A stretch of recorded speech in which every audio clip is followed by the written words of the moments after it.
Spinoza prouve que l'homme est le désir de Dieu. Ton destin a déjà été écrit par Dieu. Et si je te disais que tout ce que tu es, tout ce que tu ressens, chaque battement de ton cœur et chaque pensée qui traverse ton esprit en cet instant précis n'est rien d'autre que Dieu lui-même se manifestant à travers toi? Et si la liberté que tu crois posséder n'était qu'une illusion magnifique et que ton véritable destin avait été gravé dans l'éternité bien avant ta naissance? Avant de continuer, dis-moi, de quel pays regardes-tu cette vidéo en ce moment? Et quelle heure est-il chez toi? Partage ça dans les commentaires parce que je veux savoir jusqu'où cette vérité voyage. Si tu aimes les histoires qui bouleversent tes certitudes, qui te font voir le monde sous un angle totalement nouveau, qui te montrent des vérités que personne n'ose prononcer, alors n'oublie pas de t'abonner à cette chaîne maintenant. Parce qu'ici, nous ne nous contentons pas de répéter ce que tout le monde dit. Nous plongeons dans les profondeurs de la pensée humaine pour en ressortir des perles de sagesse qui transforment des vies. Et si tu regardes ça sur ton téléphone, fais-moi une faveur. Hype maintenant, ça aide vraiment à faire découvrir ces contenus à plus de personnes qui en ont besoin. Baruch Spinoza, un nom qui résonne à travers les siècles comme un coup de tonnerre dans un ciel serein. Un philosophe qui a osé défier non seulement l'establishment religieux de son époque, mais les fondations mêmes de la pensée occidentale. Excommunié, persécuté, effacé des registres de sa communauté comme si son existence même était une menace. Et pourquoi? Parce qu'il a eu le courage de dire quelque chose que personne n'était prêt à entendre au XVIIe siècle, quelque chose que beaucoup ne sont toujours pas prêts à entendre aujourd'hui. Il a dit que Dieu et la nature sont une seule et même chose, que tu n'es pas séparé du divin, que chaque désir qui brûle en toi est l'expression même de la volonté éternelle et infinie de l'univers. Mais laisse-moi te poser une question avant que nous plongions plus profondément. Combien de fois t'es-tu senti seul dans ce monde? Combien de fois as-tu regardé le ciel en te demandant s'il y avait un sens à tout ça, à ta vie, à tes luttes, à tes rêves? Combien de fois as-tu eu l'impression d'être un grain de sable perdu sur une plage infinie, insignifiant face à l'immensité du cosmos? Si tu as ressenti cela, alors ce que Spinoza a à te dire va non seulement répondre à ces questions, mais va complètement transformer ta façon de voir ton existence. Imagine maintenant que je te révèle que cette sensation de solitude, cette impression d'être séparé du monde, d'être un individu isolé, luttant pour sa survie dans un univers indifférent, que tout cela n'était qu'une illusion.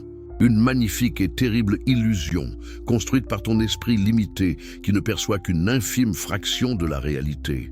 Et si je te disais que tu n'as jamais été seul, parce que tu n'as jamais été séparé, que chaque instant de ton existence, tu as été l'univers lui-même, Dieu lui-même, expérimentant la vie à travers tes yeux? Spinoza n'était pas un mystique dans le sens traditionnel. Il n'a pas eu de vision céleste ou de révélation divine dans des rêves prophétiques. Non, son chemin vers la vérité était celui de la raison pure, de la logique implacable, de la démonstration géométrique. Il a construit son système philosophique comme Euclide construisait ses théorèmes, pierre par pierre, axiome par axiome, jusqu'à ce qu'une cathédrale de vérité se dresse devant lui. Et au sommet de cette cathédrale, une inscription brillait d'une lumière aveuglante. Deus sive natura, Dieu ou la nature. Pas Dieu et la nature, pas Dieu au-dessus de la nature, mais Dieu est la nature. Qu'est-ce que cela signifie vraiment? Ferme les yeux un instant et pense à tout ce qui existe. Les galaxies qui tournent dans l'espace infini, les étoiles qui brûlent depuis des milliards d'années, les planètes qui orbitent silencieusement autour de leur soleil. Pense aux océans qui couvrent notre Terre, aux montagnes qui s'élèvent majestueusement vers le ciel, aux forêts denses où la vie pullule sous chaque feuille, chaque pierre. Pense aux villes que les humains ont construites, aux milliards de personnes qui marchent sur cette planète en ce moment même, chacune avec ses rêves, ses peurs, ses espoirs. Pense à ton propre corps, ce miracle de complexité biologique, ces trillions de cellules qui travaillent en harmonie parfaite pour que tu puisses respirer, penser, ressentir. Pense à tes pensées elles-mêmes, ces impulsions électriques qui traversent ton cerveau et créent ce que tu appelles ta conscience, ton moi. Maintenant, selon Spinoza, tout cela, absolument tout, n'est pas une collection d'objets séparés créés par un Dieu extérieur. C'est Dieu lui-même. C'est la substance unique, éternelle, infinie, qui se manifeste sous des formes infiniment variées. Tu n'es pas devant Dieu. Tu es Dieu sous une forme particulière. La montagne est Dieu, l'océan est Dieu, l'étoile qui explose à des millions d'années-lumière est Dieu. Et toi, avec tous tes doutes, tes questions, tes désirs et tes peurs, tu es aussi Dieu. Comment cela est-il possible? Comment cette affirmation peut-elle avoir un sens?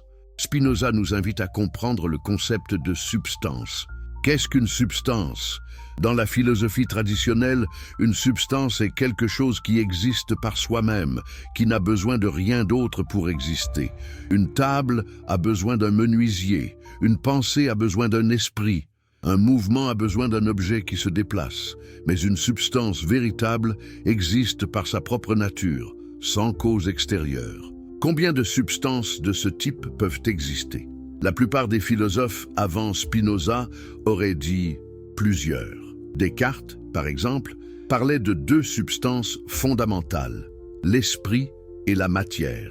Mais Spinoza, avec sa logique implacable, démontre qu'il ne peut exister qu'une seule substance. Pourquoi une seule? Parce que si deux substances vraiment indépendantes existaient, elles devraient être limitées l'une par l'autre. Si quelque chose existe ici, quelque chose d'autre ne peut pas exister exactement ici au même moment. Mais une substance vraiment infinie ne peut pas être limitée par définition.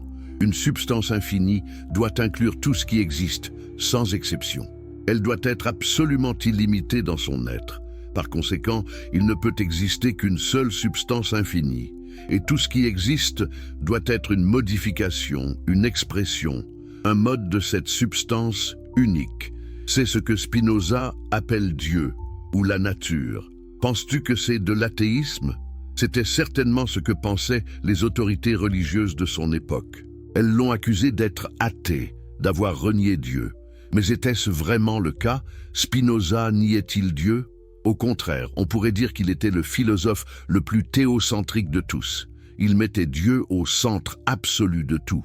Mais son Dieu n'était pas un vieillard à barbe blanche assis sur un trône dans les nuages, distribuant récompenses et punitions selon son humeur. Son Dieu était l'être même, la réalité elle-même, la totalité de tout ce qui existe et de tout ce qui pourrait exister. Imagine un océan infini qui s'étend dans toutes les directions, sans rivage, sans fond, sans surface. Maintenant, imagine que cet océan est fait non pas d'eau, mais d'être pur, d'existence pure, de puissance pure. Chaque vague qui s'élève à la surface est une forme particulière que prend cet océan. Une vague peut être grande ou petite, puissante ou douce. Elle peut durer longtemps ou s'évanouir rapidement. Mais quelle que soit sa forme, elle est toujours l'océan. Elle n'est jamais séparée de l'océan. Elle ne pourrait pas exister sans l'océan. Et pourtant, elle a une forme distincte, une individualité temporaire qui la rend unique parmi toutes les autres vagues. Tu es cette vague. Ta vie humaine, avec toutes ses particularités, ses joies et ses souffrances, ses triomphes et ses défaites, est cette vague. Tu as une forme distincte, une personnalité, une histoire qui te rend unique. Mais tu n'es jamais, pas même un seul instant, séparé de l'océan infini de l'être. Tu es cet océan, manifesté sous cette forme particulière, à ce moment particulier de l'éternité. Comprends-tu maintenant pourquoi Spinoza disait que nous ne pouvons jamais être véritablement seuls? Comment une vague pourrait-elle être seule quand elle est toujours l'océan? Mais cela soulève une question vertigineuse.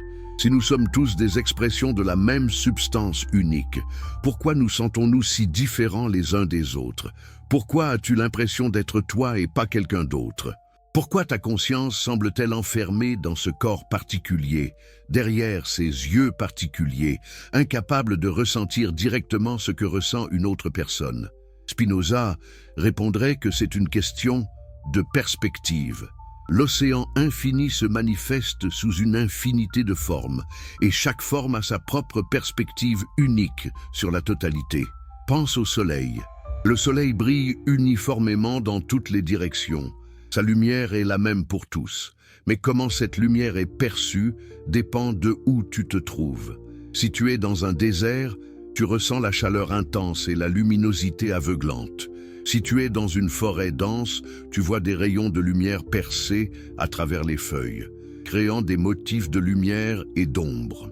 Si tu es sous l'eau, la lumière est diffuse, teintée de bleu. La lumière elle-même n'a pas changé, mais ton expérience de cette lumière dépend entièrement de ta position, de ta perspective. De même, la substance unique, Dieu, se manifeste d'une infinité de façons, et chaque manifestation perçoit la totalité selon sa propre perspective limitée. Tu n'es pas séparé de la totalité, mais tu es un point de vue particulier sur cette totalité. Ta conscience individuelle n'est pas une prison qui t'isole de l'univers. C'est une fenêtre unique à travers laquelle l'univers se contemple lui-même. Chaque être humain, chaque animal, chaque forme de vie, chaque atome même est une telle fenêtre. L'univers se connaît lui-même à travers une infinité de perspectives simultanées. N'est-ce pas vertigineux? N'est-ce pas à la fois terrifiant et libérateur? Terrifiant parce que cela dissout l'illusion de notre importance individuelle.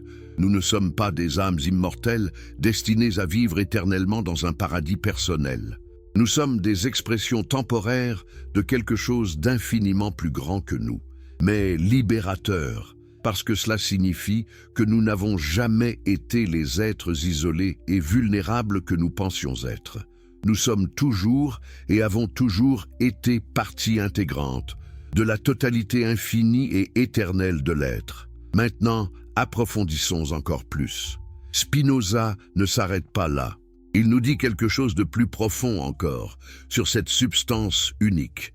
Il nous dit qu'elle a une infinité d'attributs, mais que nous, les êtres humains, n'en percevons que deux, la pensée et l'étendue. Qu'est-ce que cela signifie? L'étendue, c'est tout ce qui est matériel, tout ce qui occupe l'espace, tout ce que nous pouvons mesurer et toucher.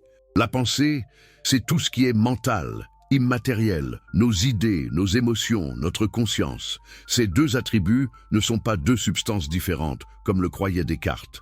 Ils sont deux façons différentes de percevoir la même substance unique. Imagine que tu regardes une montagne. Tu peux la décrire de deux façons. Tu peux parler de sa composition matérielle. Les roches, les minéraux, leur structure moléculaire et atomique. Tu peux mesurer sa hauteur, sa masse, sa densité. C'est l'attribut de l'étendue. Mais tu pourrais aussi décrire l'idée de cette montagne, le concept dans ton esprit, les émotions qu'elle évoque en toi, la signification qu'elle a dans ta culture. C'est l'attribut de la pensée. Ces deux descriptions semblent très différentes, mais elles décrivent la même chose, la même modification de la substance unique, simplement vue sous deux attributs différents. Ton propre être fonctionne de la même façon. Tu as un corps physique fait de chair et de sang, de nerfs et d'os. Ce corps est une modification de la substance sous l'attribut de l'étendue. Mais tu as aussi un esprit, une conscience, des pensées et des émotions. Cet esprit est exactement la même modification de la substance, mais sous l'attribut de la pensée. Le corps et l'esprit ne sont pas deux choses différentes qui interagissent mystérieusement. Ils sont une seule et même chose, vus sous deux attributs différents. C'est pourquoi ce qui arrive à ton corps affecte ton esprit et vice-versa. Ils ne sont pas séparés. Ils sont deux faces de la même pièce. Cela résout l'un des plus grands mystères de la philosophie, le problème corps-esprit. Comment quelque chose d'immatériel, comme une pensée, peut-il causer quelque chose de matériel, comme un mouvement du corps? Spinoza répond: il n'y a pas de problème parce qu'il n'y a pas de causalité entre deux substances différentes. Il y a une seule substance qui s'exprime simultanément sous différents attributs. Quand tu décides de lever ton bras, ce n'est pas ton esprit immatériel qui cause le mouvement de ton bras matériel. C'est la substance unique s'exprimant simultanément comme une décision mentale et comme un mouvement physique. Ce sont deux aspects du même événement. Réfléchis à ce que cela signifie pour ta vie quotidienne. Chaque fois que tu ressens une émotion, cette émotion a un corrélat physique exact dans ton cerveau et ton corps. Chaque fois que ton corps est affecté par quelque chose, ton esprit est affecté de la même manière. Tu n'es pas un fantôme pilotant une machine biologique. Tu n'es pas une machine biologique produisant l'illusion d'une conscience. Tu es une expression unique de la substance infinie, manifestée simultanément comme corps et comme esprit, comme matière et comme pensée. Mais il y a quelque chose de plus profond encore que Spinoza veut nous faire comprendre. Si tout est une expression de la substance unique et éternelle, alors tout ce qui arrive, arrive nécessairement. Il n'y a pas de hasard, il n'y a pas de contingence, il n'y a que la nécessité absolue découlant de la nature même de Dieu. Chaque événement depuis le Big Bang jusqu'à ce moment précis où tu lis ces mots était nécessaire. Il ne pouvait pas ne pas arriver. Il était inscrit dans la nature éternelle de la substance. Attends. Je sens déjà ton esprit se rebeller contre cette idée. Tu veux crier, mais qu'en est-il de mon libre arbitre? Qu'en est-il de mes choix? Est-ce que tu es en train de me dire que je suis juste une marionnette, que je n'ai aucun contrôle sur ma vie? Reste avec moi. C'est exactement là que le génie de Spinoza devient vraiment évident, parce qu'il va te montrer quelque chose de paradoxal, mais de profondément vrai. Tu n'as pas de libre arbitre dans le sens où tu l'imagines, mais cela ne te rend pas esclave. Au contraire, c'est la compréhension de cette vérité qui te libère véritablement. Qu'est-ce que le libre arbitre tel que nous l'imaginons habituellement? C'est l'idée que dans n'importe quelle situation donnée, tu aurais pu agir autrement. Tu as choisi le café, mais tu aurais pu choisir le thé. Tu as dit quelque chose, mais tu aurais pu te taire. Tu as pris ce chemin dans la vie, mais tu aurais pu en prendre un autre. Cette idée de possibilité alternative réelle est au cœur de notre concept de libre arbitre. Et c'est précisément cette idée que Spinoza va démolir avec une logique implacable. Pense à n'importe quelle décision que tu as prise récemment, n'importe laquelle. Maintenant, demande-toi, pourquoi as-tu pris cette décision? Tu vas me donner des raisons. J'ai choisi le café parce que j'avais besoin de caféine. Bien. Mais pourquoi avais-tu besoin de caféine? Parce que j'étais fatigué. Pourquoi étais-tu fatigué? Parce que j'ai mal dormi cette nuit. Pourquoi as-tu mal dormi? Parce que j'étais stressé par quelque chose au travail. Pourquoi étais-tu stressé? Parce que mon patron a dit quelque chose qui m'a inquiété. Pourquoi ton patron a-t-il dit cela? Et ainsi de suite, à l'infini. Chaque raison que tu donnes pour ta décision renvoie à une cause antérieure. Et chaque cause antérieure renvoie à une autre cause encore plus ancienne. La chaîne des causes remonte indéfiniment dans le passé. À aucun moment tu ne trouves un point où tu as librement décidé sans être influencé par des causes antérieures.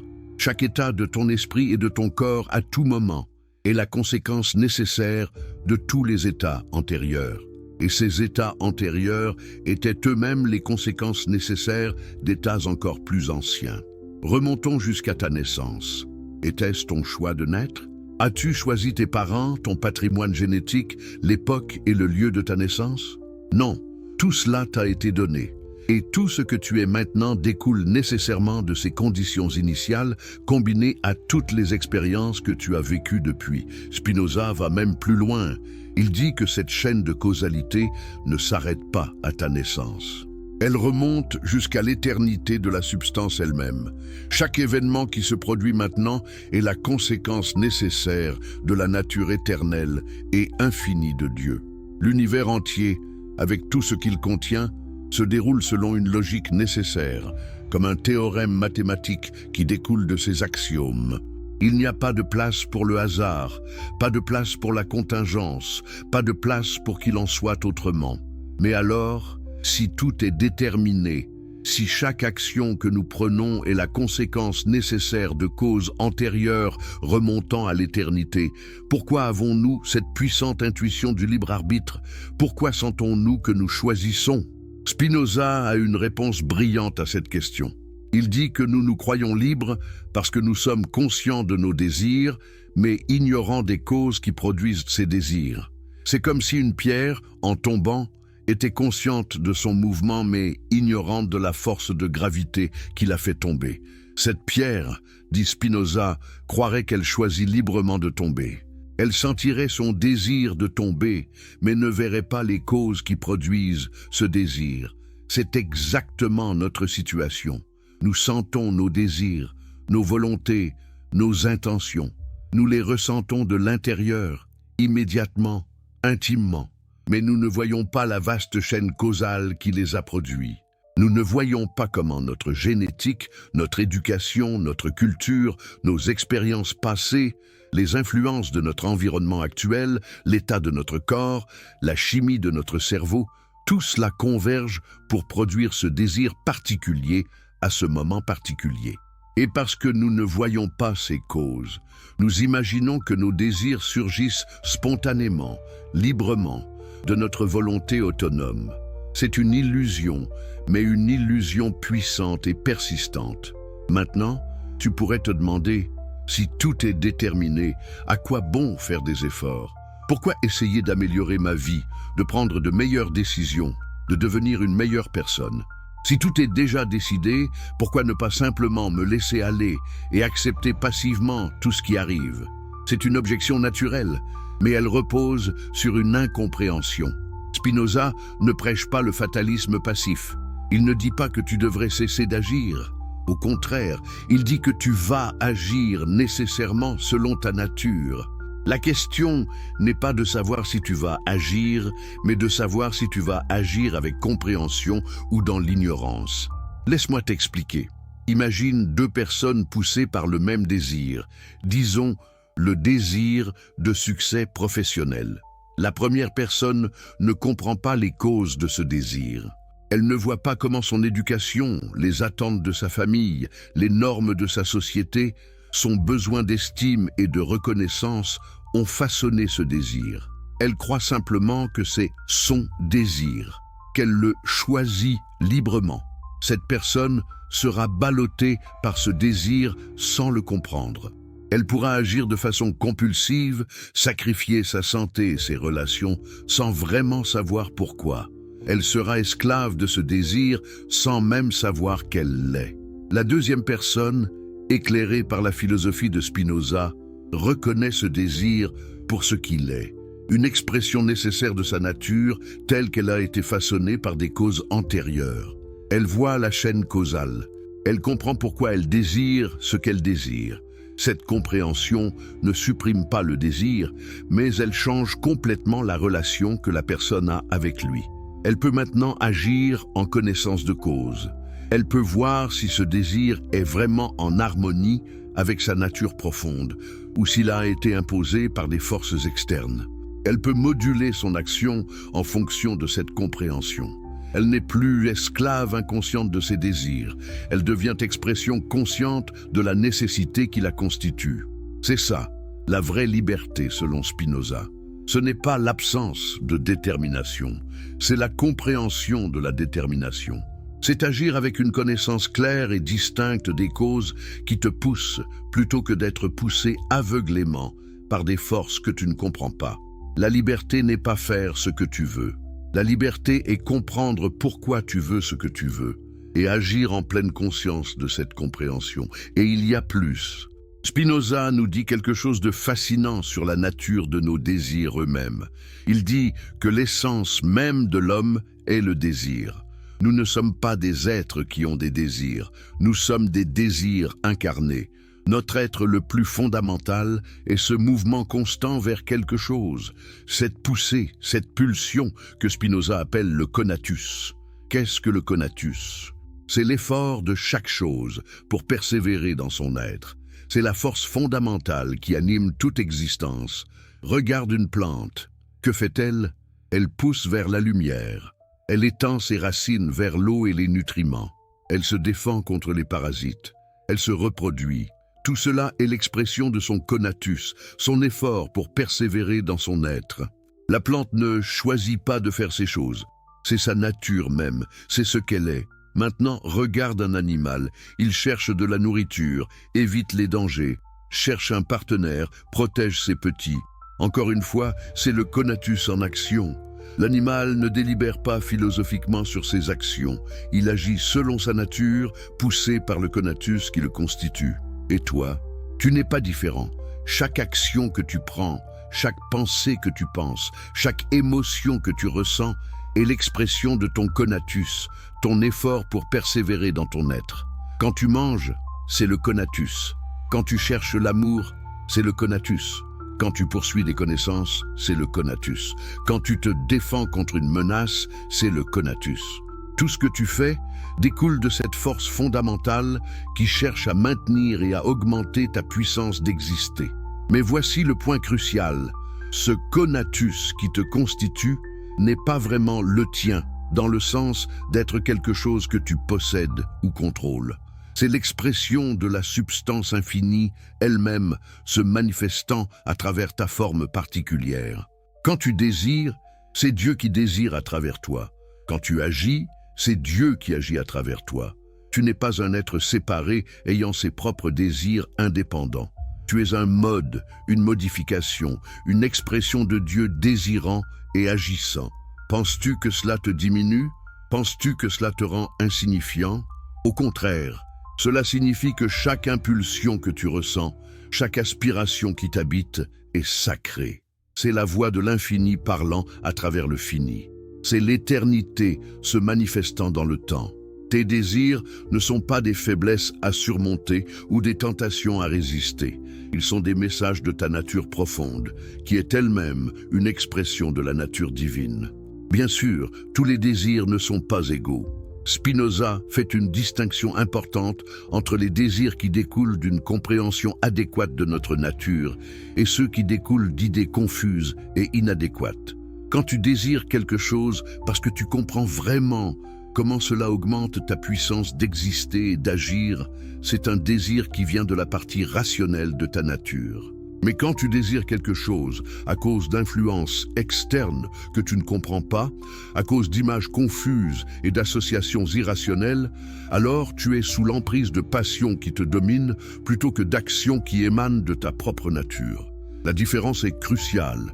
Les passions te rendent réactif, esclave des circonstances externes.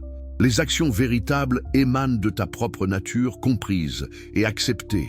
Mais même les passions, même les désirs confus sont des expressions nécessaires de la substance divine. Ils ne sont pas des péchés à condamner. Ils sont des états de compréhension insuffisante à éclairer. Le chemin vers la liberté, selon Spinoza, n'est pas de supprimer tes désirs ou de nier ta nature. C'est de comprendre de plus en plus clairement qui tu es vraiment et pourquoi tu désires ce que tu désires. Et cette compréhension mène à quelque chose de magnifique que Spinoza appelle l'amour intellectuel de Dieu. Qu'est-ce que cela signifie? Ce n'est pas un amour émotionnel ou sentimental. C'est une compréhension si profonde de la nécessité de toute chose, de l'unité de toute existence dans la substance divine, que tu arrives à aimer ton propre destin, à aimer la réalité telle qu'elle est, parce que tu comprends qu'elle ne pourrait être autrement. Tu vois que tout, absolument tout, découle nécessairement de la nature éternelle et parfaite de Dieu. Imagine que tu puisses voir ta vie entière d'un point de vue éternel, comme si tu regardais un film dont tu connaîtrais déjà la fin. Chaque moment de joie, chaque moment de douleur, chaque succès, chaque échec, tu les verrais tous simultanément, comme des parties nécessaires d'un tout cohérent. Tu verrais comment chaque événement découle nécessairement du précédent, comment tout s'enchaîne selon une logique implacable remontant à l'éternité. Dans cette vision, il n'y aurait plus de place pour le regret ou l'angoisse. Le regret suppose que les choses auraient pu être différentes. L'angoisse suppose que le futur est incertain. Mais dans la vision éternelle, tout est, simplement, nécessairement, parfaitement. C'est ce que Spinoza appelle voir les choses sous l'aspect de l'éternité, sub specie aeternitatis. Ce n'est pas une transcendance mystique qui te sortirait du temps et de l'espace. C'est une compréhension rationnelle que ton existence temporelle et spatiale est une expression de quelque chose d'éternel et d'infini.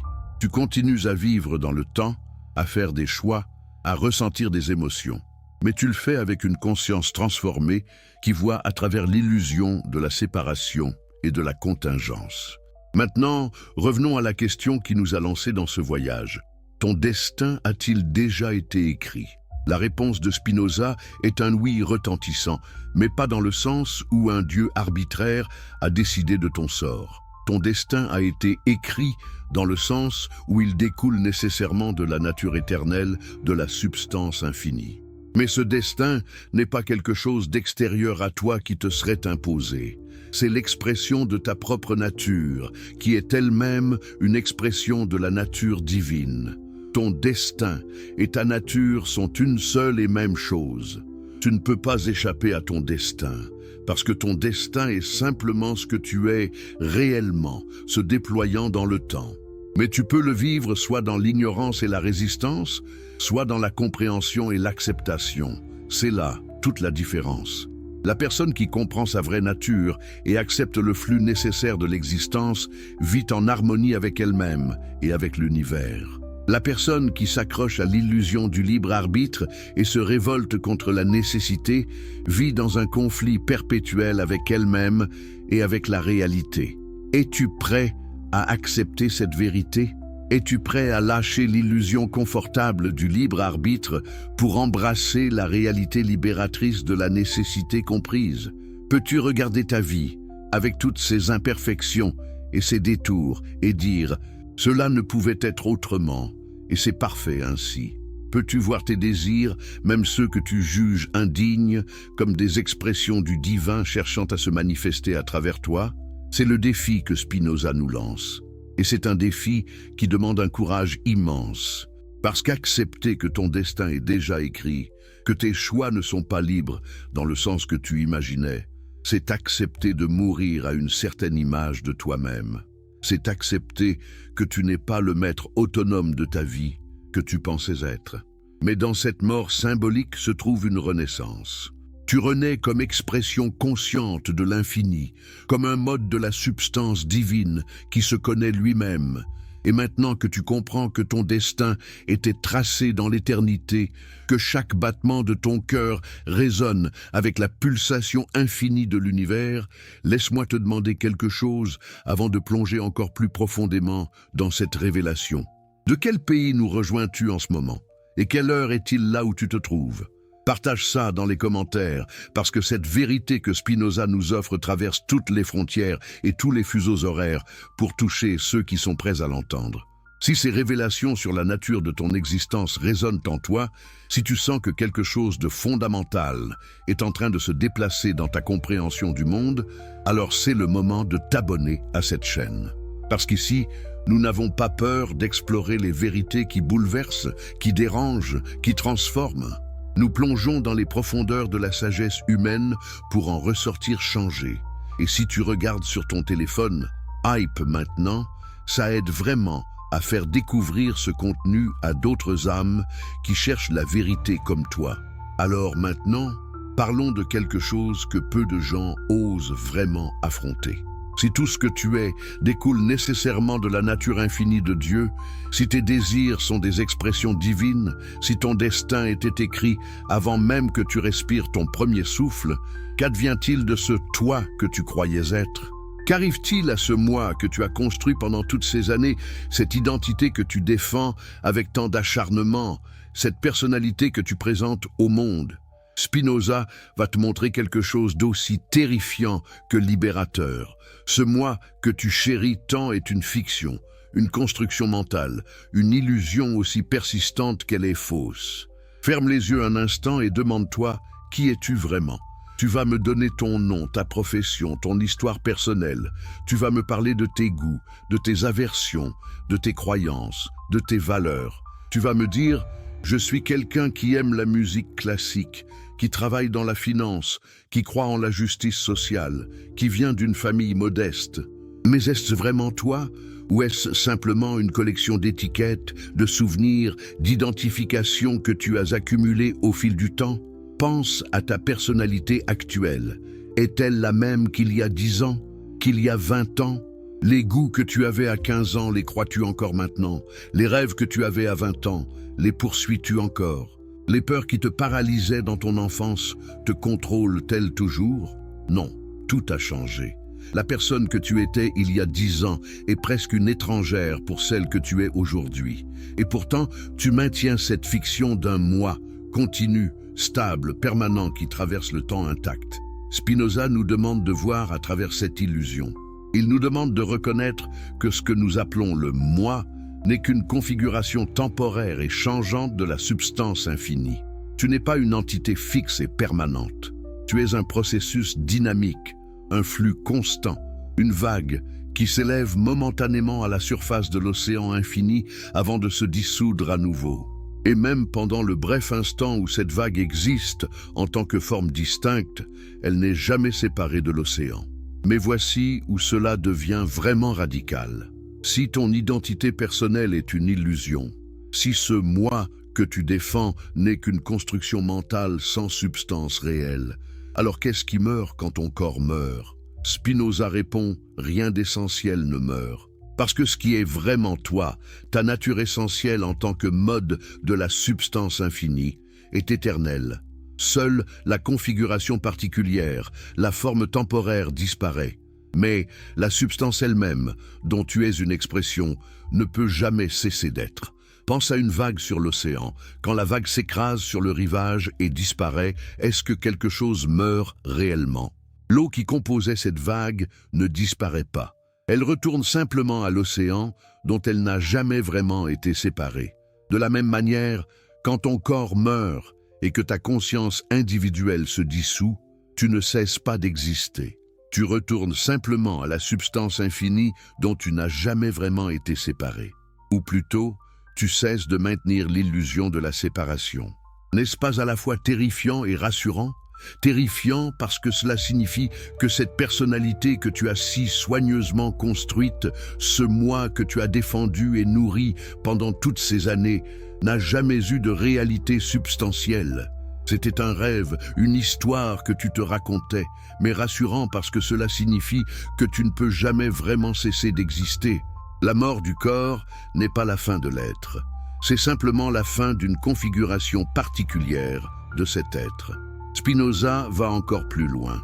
Il dit que même pendant que tu vis, tu peux commencer à expérimenter cette dissolution du moi illusoire. C'est ce qu'il appelle voir les choses sub specie aeternitatis, sous l'aspect de l'éternité. Quand tu arrives à voir ta vie non pas du point de vue de ton moi limité et temporel, mais du point de vue de l'éternité infinie, quelque chose de miraculeux se produit. Tes peurs se dissolvent. Tes attachements se relâchent, tes résistances s'effondrent, parce que tu vois que tout ce qui arrive, y compris à toi, fait partie d'un tout infiniment plus vaste et parfait. Imagine que tu sois une cellule dans un corps humain. Du point de vue de cette cellule, sa vie individuelle semble terriblement importante. Elle lutte pour survivre, elle remplit sa fonction, elle craint de mourir.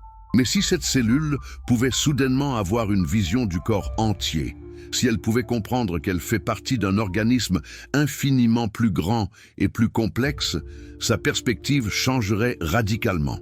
Elle verrait que sa mort individuelle n'est pas une tragédie, mais une partie nécessaire du cycle de vie du corps entier.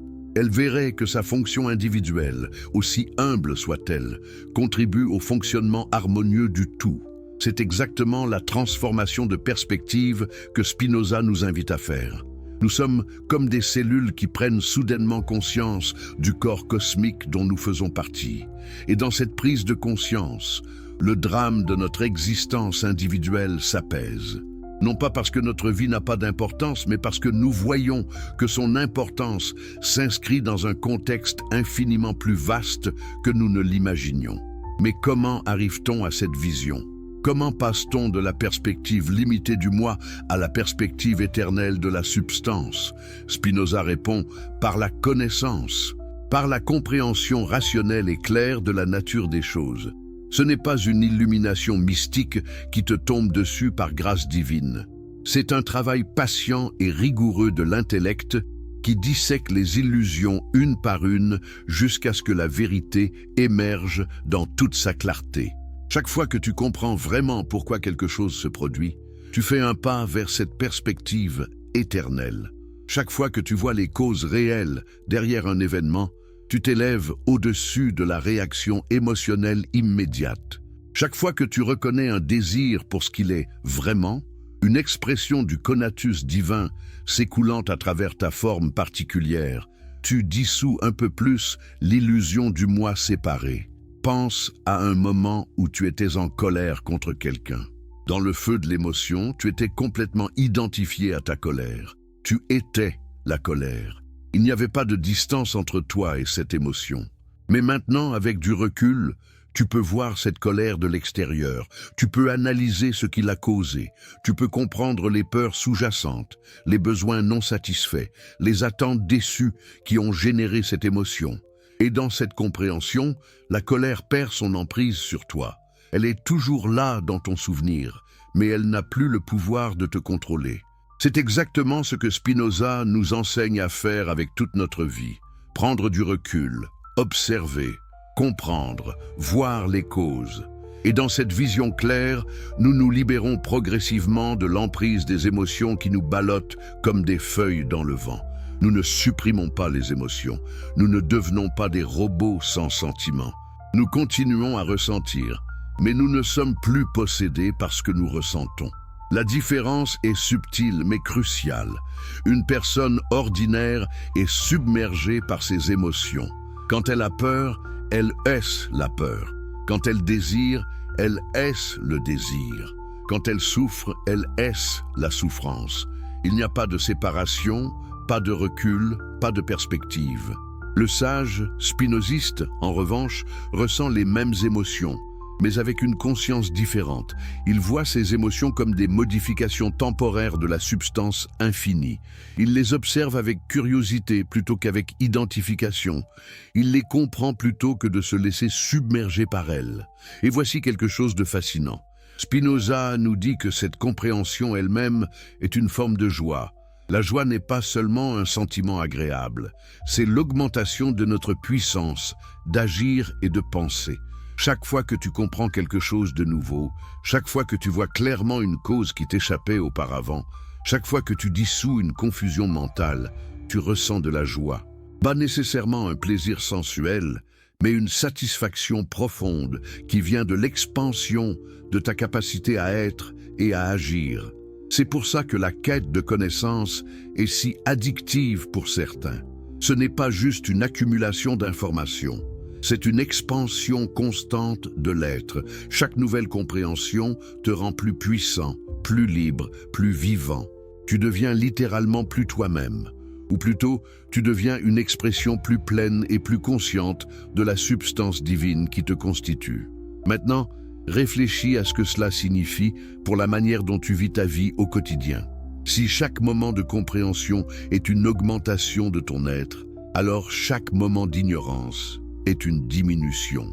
Quand tu agis sans comprendre pourquoi, quand tu réagis émotionnellement sans voir les causes, quand tu es ballotté par des forces que tu ne comprends pas, tu vis en dessous de ta puissance potentielle. Tu es moins que ce que tu pourrais être. Mais cela ne devrait pas être une source de culpabilité ou de honte. Parce que rappelle-toi, même ton ignorance actuelle est une expression nécessaire de ta nature telle qu'elle a été façonnée jusqu'à présent. Tu n'aurais pas pu être plus sage que tu ne l'es maintenant. Ton niveau actuel de compréhension est exactement ce qu'il devait être, compte tenu de toutes les causes qui t'ont amené jusqu'ici. Mais à partir de maintenant, avec chaque nouvelle compréhension, tu deviens différent. Tu évolues nécessairement vers une plus grande clarté. C'est ça, le paradoxe magnifique de la philosophie de Spinoza. D'un côté, tout est déterminé. Tu ne pouvais pas être différent de ce que tu es. D'un autre côté, la compréhension même de ce déterminisme te change. Elle fait partie des causes qui déterminent ce que tu deviendras. En lisant ces mots maintenant, en contemplant ces idées, tu es déjà en train de devenir quelque chose de différent de ce que tu étais avant de commencer. Pense à la chenille qui se transforme en papillon. À aucun moment la chenille ne choisit de se transformer. C'est inscrit dans sa nature. Quand le moment est venu, la transformation se produit nécessairement. Mais quelle transformation ? La chenille qui rampait sur le sol devient un être ailé qui vole dans les airs. Sa nature n'a pas changé au sens où c'est toujours le même organisme. Mais la manière dont cette nature s'exprime a été radicalement transformée. Tu es comme cette chenille. Ta nature fondamentale en tant que mode de la substance infinie ne change jamais. Mais la manière dont cette nature s'exprime peut se transformer radicalement. Tu peux passer d'un état d'ignorance où tu es ballotté par des forces que tu ne comprends pas, à un état de sagesse où tu vois clairement les causes et agis en harmonie consciente avec elles. Ce n'est pas un choix que tu fais librement.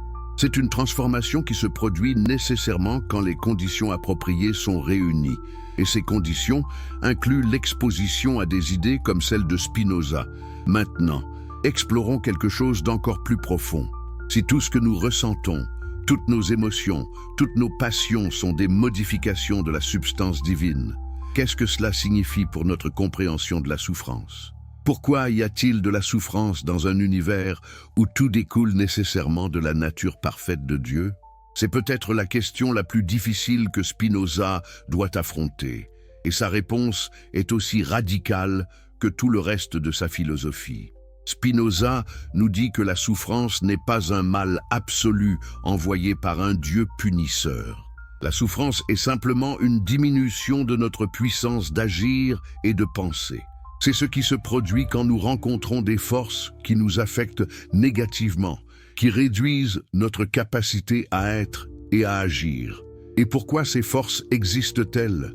Parce qu'elles sont elles aussi des expressions nécessaires de la substance infinie.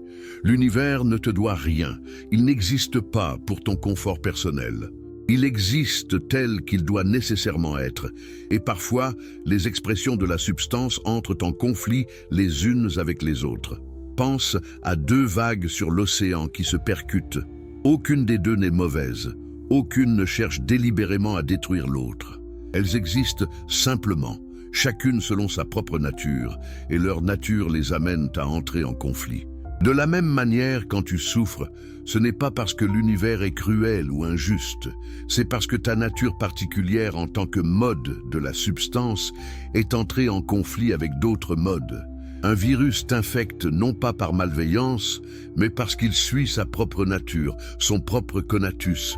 Une autre personne te blesse non pas par pure méchanceté, mais parce qu'elle agit selon sa nature, telle qu'elle a été façonnée par toutes les causes qui l'ont constituée. Cela signifie-t-il que tu dois accepter passivement toute souffrance? Absolument pas. Rappelle-toi, ton essence même est le conatus, l'effort pour persévérer dans ton être. Résister à ce qui diminue ta puissance, chercher ce qui l'augmente, ce n'est pas un choix moral que tu fais. C'est ta nature même qui s'exprime. Tu ne peux pas ne pas résister à la souffrance, tout comme une plante ne peut pas ne pas se tourner vers la lumière. Mais la compréhension de Spinoza change quelque chose de fondamental dans ta relation à la souffrance. Quand tu comprends que la source de ta souffrance n'est pas un Dieu cruel qui te punit, ni un univers injuste qui te persécute, mais simplement le jeu nécessaire des causes naturelles, quelque chose se relâche en toi. La dimension morale de la souffrance s'évanouit. Tu ne te demandes plus « Pourquoi moi? Qu'ai-je fait pour mériter cela ?» Parce que tu comprends que le mérite n'a rien à voir avec ça. Les choses arrivent parce qu'elles doivent arriver, point final. Et étrangement, cette acceptation de la nécessité de ce qui est ne conduit pas au fatalisme ou au désespoir. Elle conduit à une forme de paix profonde. Parce que quand tu cesses de résister à la réalité, quand tu cesses de te battre contre ce qui est et ne peut pas ne pas être, tu libères une énergie énorme qui était gaspillée dans cette résistance futile. Cette énergie peut maintenant être utilisée pour agir efficacement dans les limites de ce qui est réellement possible. Pense à quelqu'un qui est pris dans une tempête en mer. S'il passe toute son énergie à crier contre la tempête, à se demander pourquoi la tempête existe, à se lamenter sur l'injustice d'être pris dans cette situation, il ne lui reste plus d'énergie pour naviguer efficacement et survivre. Mais s'il accepte simplement que la tempête est là, qu'elle fait partie de la nature, qu'elle n'est ni juste ni injuste, mais simplement nécessaire, alors il peut consacrer toute son énergie à faire ce qui est possible pour traverser la tempête. C'est exactement l'attitude que Spinoza nous enseigne face aux tempêtes de la vie. Ne gaspille pas ton énergie à te demander pourquoi les choses sont comme elles sont. Elles sont comme elles sont parce qu'elles ne peuvent pas être autrement. Au lieu de cela, Concentre ton énergie à comprendre clairement la situation et à agir aussi efficacement que possible dans les limites de ce qui est réellement en ton pouvoir. Mais qu'est-ce qui est vraiment en ton pouvoir? Spinoza répond, ta compréhension. C'est la seule chose sur laquelle tu as un pouvoir réel. Tu ne peux pas changer le fait qu'une certaine chose est arrivée. Tu ne peux pas contrôler comment les autres vont agir. Tu ne peux même pas contrôler directement tes propres émotions. Mais tu peux travailler à comprendre. Tu peux chercher les causes. Tu peux développer des idées claires et distinctes. Et cette compréhension elle-même changera nécessairement la manière dont tu ressens et agis. C'est pour ça que Spinoza consacre tant d'attention dans son éthique à analyser les émotions. Pas pour te donner des règles morales sur ce que tu devrais ou ne devrais pas ressentir, mais pour t'aider à comprendre la mécanique des émotions, leurs causes, leurs effets, comment elles naissent et comment elles se transforment. Parce que comprendre une émotion, voir clairement ses causes, c'est déjà commencer à se libérer de son emprise. Prenons un exemple concret. Imagine que tu ressentes de la jalousie. Du point de vue ordinaire, la jalousie est soit un sentiment que tu dois réprimer par force de volonté, approche moraliste, soit un sentiment auquel tu dois te soumettre et que tu dois exprimer, approche émotiviste. Spinoza offre une troisième voie. Il te dit, observe cette jalousie. D'où vient-elle? Quelles sont les croyances qui la sous-tendent? Quelle est la peur fondamentale qu'elle exprime? Quelle est la diminution de puissance qu'elle représente? En analysant ainsi ta jalousie, tu découvres peut-être qu'elle vient d'une croyance que ton bonheur dépend de posséder exclusivement l'attention d'une certaine personne. Cette croyance elle-même vient peut-être d'une insécurité plus profonde sur ta propre valeur. Cette insécurité vient peut-être d'expériences passées où tu as été rejeté ou abandonné. En remontant ainsi la chaîne des causes, tu ne supprimes pas magiquement la jalousie. Mais tu changes ta relation avec elle. Tu la vois non plus comme une vérité sur la réalité, mais comme un mécanisme psychologique avec des causes spécifiques. Et dans cette compréhension, quelque chose de subtil mais de puissant se produit. La jalousie perd un peu de son intensité. Elle est toujours là, mais elle ne te possède plus complètement. Tu peux maintenant agir non pas depuis la jalousie, mais avec une conscience de la jalousie. C'est une différence énorme. La première te rend réactif et destructeur. La seconde te permet d'agir avec sagesse malgré la présence de l'émotion difficile. Spinoza appelle cela « transformer les passions en action ». Les passions sont des états où nous sommes affectés par des causes extérieures que nous ne comprenons pas. Nous sommes passifs, ballottés, victimes. Les actions sont des états où nous agissons depuis notre propre nature comprise. Nous sommes actifs, délibérés, auteurs. Le passage des passions aux actions ne se fait pas par un acte de volonté héroïque. Il se fait par la croissance progressive de la compréhension. Et voici quelque chose de crucial que peu de gens comprennent sur Spinoza. Il ne prêche pas l'éradication des émotions. Il ne dit pas que le sage devrait être un stoïque impassible qui ne ressent rien. Au contraire, le sage spinoziste ressent profondément, mais il ressent depuis un lieu de compréhension plutôt que d'ignorance. Sa joie est plus profonde parce qu'elle est basée sur une compréhension claire de ce qui augmente réellement sa puissance. Sa tristesse est plus supportable parce qu'il voit les causes nécessaires qui l'ont produite. Pense à la différence entre la douleur physique et la souffrance psychologique qui souvent l'accompagne. La douleur elle-même est une sensation. Elle peut être intense, mais elle est relativement simple. La souffrance, en revanche, vient de toutes les pensées que nous ajoutons à la douleur. Pourquoi moi? Combien de temps cela va durer? Et si cela empire? C'est injuste. C'est cette couche de pensées et d'émotions secondaires qui transforme la douleur en souffrance. Le sage spinoziste ressent toujours la douleur physique quand son corps est blessé, mais il ne crée pas la même couche de souffrance psychologique parce qu'il ne se raconte pas les mêmes histoires sur la douleur. Il voit la douleur comme une information sur l'état de son corps, une modification nécessaire de sa nature suite à certaines causes. Il peut agir pour remédier à la douleur si c'est possible, mais il ne se perd pas dans des lamentations inutiles sur l'injustice de sa situation. C'est ça, la liberté que Spinoza nous offre. non pas une liberté de ne pas être affecté par le monde. Tu es un corps fini vivant dans un univers infini de force. Tu seras nécessairement affecté, mais une liberté dans la manière dont tu comprends et réponds à ces affections. Tu peux être ballotté aveuglément par des forces que tu ne comprends pas, ou tu peux naviguer consciemment à travers ces mêmes forces avec une compréhension claire de leur nature et de leurs effets. Maintenant, laisse-moi te poser une question qui va au cœur de tout cela. Si tu savais avec certitude absolue que chaque événement de ta vie, passé et futur, découle nécessairement de la nature éternelle de Dieu, comment vivrais-tu différemment? Aurais-tu encore peur du futur si tu savais qu'il ne peut pas être autre que ce qu'il sera? Aurais-tu encore des regrets sur le passé si tu savais qu'il ne pouvait pas être autre que ce qu'il était? Comment changeraient tes relations, tes ambitions, tes désirs si tu les voyais tous comme des expressions nécessaires du divin se déployant à travers ta forme particulière? Spinoza nous dit que cette connaissance, vraiment intégrée et vécue, ne nous rend pas passifs ou résignés. Au contraire, elle nous rend plus actifs, plus engagés, plus vivants. Parce que quand nous cessons de gaspiller notre énergie à résister à ce qui est et ne peut pas ne pas être, quand nous cessons de nous perdre dans des regrets sur le passé ou des anxiétés sur le futur, quand nous acceptons pleinement le flux nécessaire de l'existence, alors nous pouvons nous donner complètement à ce qui est ici et maintenant. C'est ce que Spinoza appelle l'amor fati, l'amour du destin. Non pas une résignation morose face à un sort cruel, mais un amour actif et joyeux de la réalité telle qu'elle est. Parce que tu comprends que la réalité, étant l'expression nécessaire de la nature parfaite et infinie de Dieu, ne pourrait pas être plus parfaite qu'elle ne l'est. Chaque moment, même les moments que ton moi limité juge douloureux ou injustes, est parfait dans le contexte de la totalité infinie.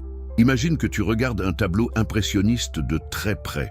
Tu vois des taches de couleurs qui semblent aléatoires et chaotiques. Certaines sont sombres et déplaisantes, d'autres sont brillantes mais semblent mal placées. Mais quand tu recules et regardes le tableau dans son ensemble, tu vois que chaque tache de couleur, même les plus sombres, contribue à l'harmonie du tout. Les ombres rendent la lumière plus éclatante. Les couleurs froides font ressortir les couleurs chaudes. Ce qui semblait laid de près devient beau dans le contexte du tout.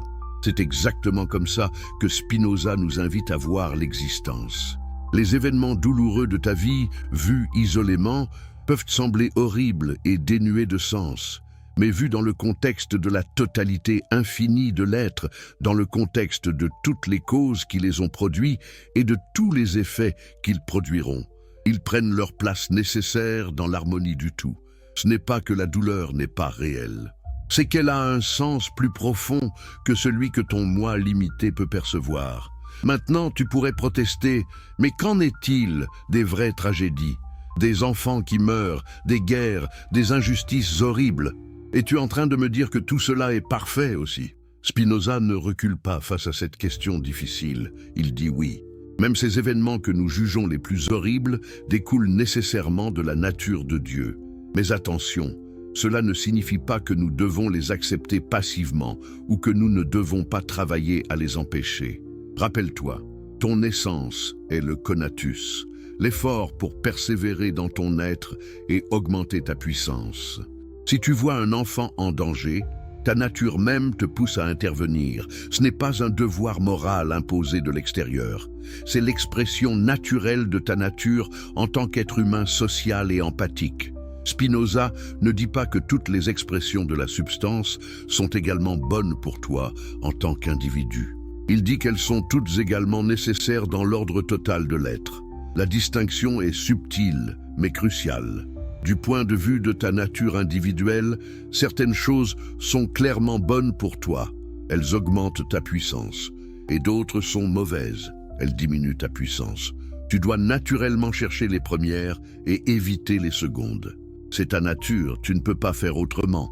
Mais du point de vue de l'éternité, du point de vue de la substance infinie, toutes ces expressions sont également nécessaires et ne peuvent être jugées bonnes ou mauvaises, absolument. C'est comme les cellules de ton corps. Du point de vue d'une cellule saine, un virus est mauvais. Il menace sa survie et son fonctionnement. La cellule doit naturellement se défendre contre le virus. Mais du point de vue de l'ensemble de l'écosystème biologique, ni la cellule, ni le virus ne sont bons ou mauvais en soi. Ils sont tous deux des expressions de la vie, cherchant à persévérer selon leur nature différente. Comprendre cela ne te rend pas indifférent à la souffrance. Au contraire, cela peut te rendre plus efficace dans ton action pour réduire la souffrance, parce que tu ne gaspilles plus ton énergie dans l'indignation morale ou dans des questions sur la justice divine. Tu vois simplement des causes et des effets, et tu agis pour modifier les causes d'une manière qui produira des effets plus favorables selon ta nature. Maintenant, explorons l'un des aspects les plus fascinants et les plus mal compris de la philosophie de Spinoza, sa vision de l'éternité de l'esprit. Qu'est-ce que cela signifie de dire qu'une partie de notre esprit est éternelle? Spinoza ne parle pas d'une immortalité personnelle où ton moi individuel continuerait à exister après la mort dans un paradis quelconque. Il parle de quelque chose de beaucoup plus subtil et profond. Pense à une vérité mathématique. Prends le théorème de Pythagore, par exemple. Dans tout triangle rectangle, le carré de l'hypoténuse est égal à la somme des carrés des deux autres côtés. Cette vérité est éternelle. Elle était vraie avant que les humains existent pour la découvrir. Elle sera vraie après que les humains auront disparu. Elle est vraie indépendamment du temps et de l'espace. C'est une vérité éternelle inscrite dans la nature même de l'espace géométrique. Maintenant, quand ton esprit comprend vraiment le théorème de Pythagore, quand tu vois clairement et distinctement pourquoi il doit être vrai, ton esprit participe à cette éternité. Ta compréhension elle-même, en tant qu'idée adéquate, partage la nature éternelle de la vérité qu'elle comprend. Ce n'est pas que toi deviens éternel, c'est qu'il y a dans ton esprit une partie, la partie qui consiste en idées adéquates, qui participe à l'éternité. Spinoza étend ce principe. Chaque fois que ton esprit forme une idée claire et distincte, chaque fois que tu comprends vraiment quelque chose, tu participes à l'éternité. Plus tu comprends, plus la partie éternelle de ton esprit grandit. Un esprit rempli d'idées confuses et inadéquates a une petite partie éternelle. Un esprit rempli d'idées claires et adéquates a une grande partie éternelle. Qu'est-ce que cela signifie pour toi, pratiquement? Cela signifie que la quête de connaissance n'est pas seulement utile pour naviguer la vie quotidienne. C'est une quête pour l'éternité. Chaque nouvelle compréhension que tu atteins n'est pas seulement un ajout temporaire à ton esprit qui disparaîtra quand tu mourras. C'est une participation à l'éternelle nature de Dieu. Dans la mesure où tu comprends vraiment, tu es éternel. Mais rappelle-toi, cette éternité n'est pas une survie personnelle. Quand ton corps meurt, la partie de ton esprit qui était liée à ce corps particulier, tes souvenirs, ta personnalité, ton sens du moi, tout cela disparaît. Ce qui reste est la pure compréhension, les idées adéquates que ton esprit a formées, mais détachées de toute personnalité individuelle. C'est comme si une goutte d'eau retournait à l'océan. L'océan devient imperceptiblement plus grand, mais la goutte, en tant qu'entité distincte, n'existe plus. Cela peut sembler décevant si tu espérais une immortalité personnelle. Mais réfléchis-y vraiment. Est-ce vraiment toi que tu veux préserver éternellement ? Avec toutes tes insécurités, tes peurs, tes limitations, tes attachements? Ou est-ce plutôt la pure joie de la compréhension, la pure félicité d'être que tu veux connaître éternellement? Spinoza suggère que la deuxième est infiniment plus précieuse que la première. La fin ultime de la philosophie de Spinoza est ce qu'il appelle la béatitude, ou le bonheur parfait. C'est l'état d'un esprit qui comprend clairement sa propre nature en tant qu'expression éternelle de Dieu. Cet esprit voit tout sous l'aspect de l'éternité. Il comprend que tout ce qui existe découle nécessairement de la nature divine. Et dans cette compréhension, il ressent ce que Spinoza appelle l'amour intellectuel de Dieu. Qu'est-ce que cet amour intellectuel? Ce n'est pas un amour émotionnel ou sentimental. C'est une compréhension si profonde et si claire de la nécessité de toute chose que l'esprit ne peut s'empêcher d'aimer cette nécessité. C'est comme contempler une belle démonstration mathématique. Quand tu vois comment chaque étape suit nécessairement de la précédente, comment la conclusion est inévitable compte tenu des prémices, Tu ressens une sorte de satisfaction intellectuelle, une joie pure qui vient de voir la nécessité elle-même. L'amour intellectuel de Dieu est exactement ça, mais étendu à toute l'existence. C'est voir comment tout s'enchaîne nécessairement depuis l'éternité, comment ta propre existence et tout ce qui t'arrive est une partie nécessaire de ce grand enchaînement, et ressentir une joie profonde dans cette vision. Ce n'est pas que tu aimes toutes les choses individuelles qui t'arrivent, c'est que tu aimes la nécessité qui les produit, parce que cette nécessité est l'expression même de la nature divine. Et voici le paradoxe final, le plus beau de tous.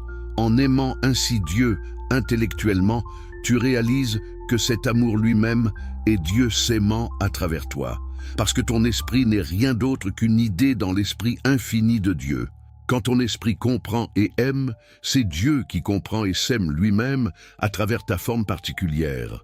L'amour intellectuel de Dieu pour lui-même et ton amour intellectuel de Dieu sont une seule et même chose, vues sous deux aspects différents. N'est-ce pas vertigineux? Tu n'es pas un être séparé aimant un Dieu distant. Tu es Dieu s'aimant lui-même. Ton désir de comprendre n'est pas ton désir individuel. C'est Dieu désirant se connaître lui-même à travers toi. Ta joie dans la compréhension n'est pas ta joie personnelle. C'est la joie de Dieu se connaissant lui-même. Voilà pourquoi Spinoza a été persécuté. Voilà pourquoi ses livres ont été interdits. Voilà pourquoi il a été excommunié. Non pas parce qu'il niait Dieu, mais parce qu'il affirmait quelque chose de bien plus radical, que tu es Dieu, que l'univers entier est Dieu, que rien n'existe en dehors de Dieu, que tout ce que tu penses, ressens, désires, c'est Dieu pensant, ressentant, désirant à travers toi. Es-tu prêt à accepter cette vérité dans toutes ses implications? Es-tu prêt à laisser tomber l'illusion confortable d'un moi séparé et autonome pour embrasser la réalité vertigineuse que tu es une expression temporaire et nécessaire de l'infini éternel? Es-tu prêt à vivre non plus comme un individu isolé, luttant pour sa survie, mais comme un mode conscient de Dieu, explorant et appréciant sa propre nature infinie? C'est le défi que Spinoza te lance à travers les siècles. Et ce n'est pas une simple curiosité philosophique, c'est une invitation à une transformation radicale de ta manière d'être dans le monde. Une invitation à la béatitude, une invitation à la liberté véritable, une invitation à participer consciemment à l'éternité. Jusqu'ici, nous avons exploré des territoires que peu osent contempler. Mais maintenant, nous allons encore plus loin dans les profondeurs de la révélation spinoziste. Avant de continuer, laisse-moi te demander quelque chose d'important. D'où nous rejoins-tu en ce moment? De quel pays regardes-tu cette vidéo? Et surtout, quelle heure est-il chez toi alors que ces vérités éternelles te parviennent? Écris-le dans les commentaires, parce que je veux voir jusqu'où voyage cette sagesse qui transcende toutes les frontières. Si tu sens que quelque chose en toi se transforme en écoutant ces paroles, si tu reconnais que ces idées touchent quelque chose de profond dans ton être, alors c'est maintenant qu'il faut t'abonner à cette chaîne. Parce que nous ne faisons que commencer à gratter la surface de vérité qui peuvent changer ta vie entière. Et si tu regardes sur ton mobile en ce moment, fais-moi une faveur. Hype tout de suite. Ça aide vraiment à faire découvrir ce contenu à d'autres âmes qui cherchent des réponses comme toi. Alors parlons maintenant de quelque chose que personne ne veut vraiment affronter. Quelque chose qui fait trembler même les esprits les plus courageux. Si ton destin était vraiment écrit avant ta naissance, si chaque désir qui brûle en toi est l'expression de Dieu lui-même, si tu n'es qu'une vague temporaire sur l'océan infini de l'être, alors qu'est-ce qui donne un sens à ta vie? Pourquoi te lever le matin? Pourquoi lutter? Pourquoi créer? Pourquoi aimer? Pourquoi rêver si tout est déjà déterminé de toute éternité? C'est la question qui terrasse la plupart des gens quand ils rencontrent vraiment la philosophie de Spinoza. Pas intellectuellement, mais viscéralement. Quand tu sens vraiment dans tes tripes que tu n'es pas le capitaine autonome de ton navire que tu croyais être, quand tu réalises que chaque décision que tu as prise était aussi inévitable que le lever du soleil, quelque chose en toi vacille. L'édifice de sens que tu avais construit sur le fondement du libre arbitre s'effondre. Et dans les ruines de cet effondrement, tu te retrouves face à un vide vertigineux. Mais attends, reste avec moi dans ce vide. Parce que c'est précisément dans ce vide que quelque chose de nouveau peut naître. Spinoza ne te laisse pas dans le néant. Il te montre que l'effondrement de l'ancien sens n'est pas la fin du sens lui-même. C'est le début d'un sens infiniment plus profond et plus vrai. Un sens qui ne dépend pas de l'illusion de ton importance personnelle, mais qui découle de ta participation consciente à l'infini. Pense à ceci. Quand tu croyais avoir le libre arbitre, quand tu pensais que tes choix étaient vraiment les tiens, quelle était la source du sens dans ta vie? N'était-ce pas l'idée que tes décisions comptaient, que tu façonnais activement ton destin, que tu étais l'auteur de ton histoire? Et avec cette croyance venait une énorme pression. Chaque mauvaise décision était ta faute. Chaque échec était ta responsabilité. Tu portais le poids écrasant d'être l'architecte de ta propre vie. Mais maintenant, avec Spinoza, ce poids se dissout. Non pas dans l'irresponsabilité ou la passivité, mais dans une compréhension plus vaste. Tu n'es pas l'architecte de ta vie dans le sens où tu l'imaginais. Tu es l'expression d'une architecture infiniment plus grande, une architecture cosmique qui te précède et te dépasse. Tes actions ne sont pas moins importantes pour autant. Au contraire, elles deviennent infiniment plus importantes parce qu'elles sont les actions même de Dieu s'écoulant à travers ta forme particulière. Laisse-moi te donner une métaphore. Imagine un musicien dans un orchestre symphonique. Si ce musicien croit qu'il joue tout seul, qu'il est le seul responsable de la musique, il sera écrasé par l'anxiété. Chaque note qu'il joue portera le poids d'être la totalité de la musique. Mais s'il comprend qu'il fait partie d'un orchestre, que sa partie s'harmonise avec des dizaines d'autres parties pour créer une symphonie, alors sa relation à sa propre performance change complètement. Il ne joue plus avec l'anxiété de l'isolement.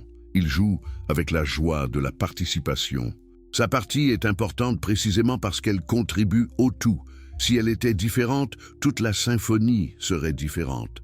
Mais en même temps, il n'est pas écrasé par la responsabilité totale. Il reconnaît qu'il joue sa partie dans une composition qui le dépasse infiniment.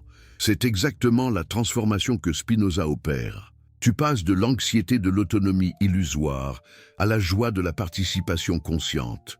Tu joues toujours ta partie, tu agis toujours selon ta nature, mais maintenant tu le fais avec la conscience que ta partie s'inscrit dans une symphonie cosmique infinie.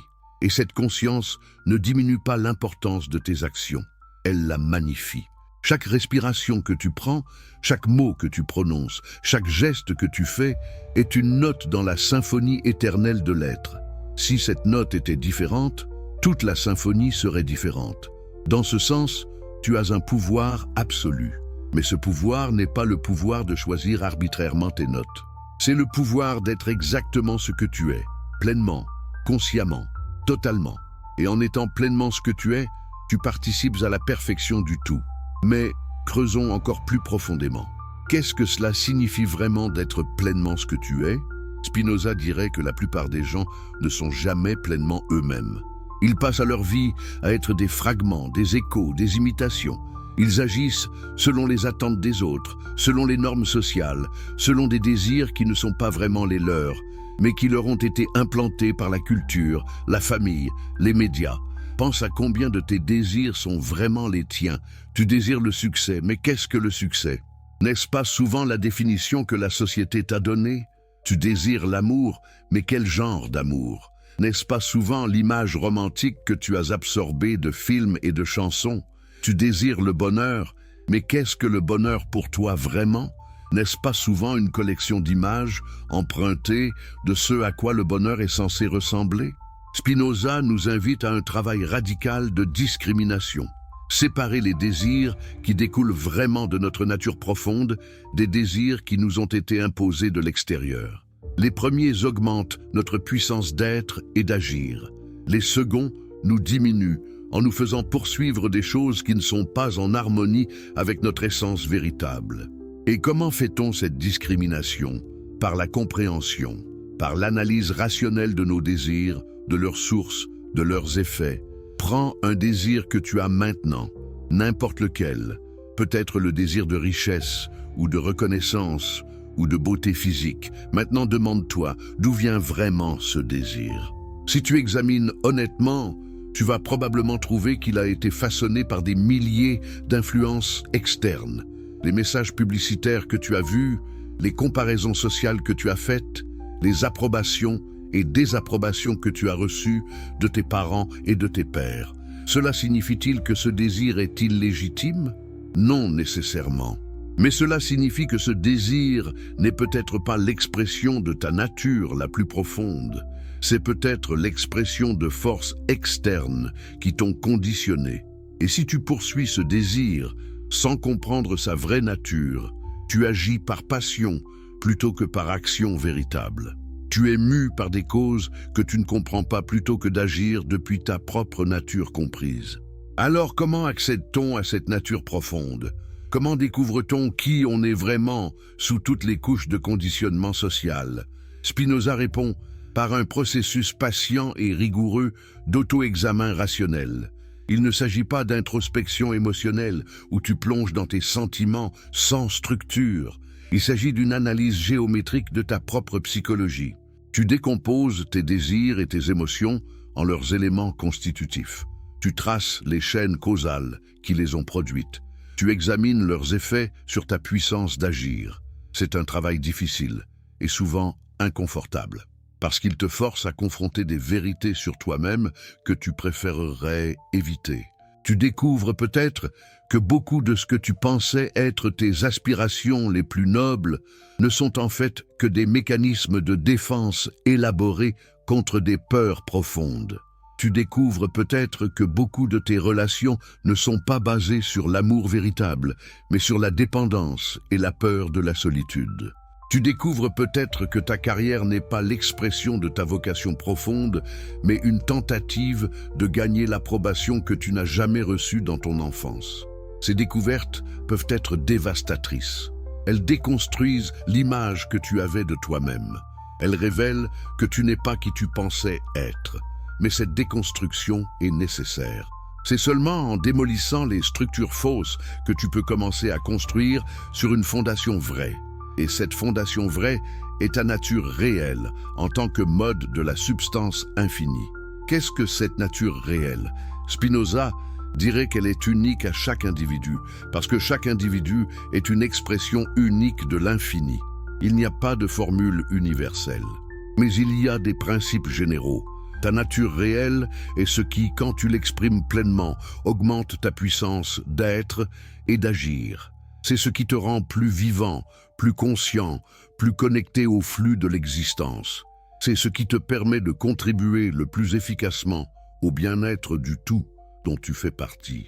Et voici quelque chose de crucial. Ta nature réelle n'est pas statique.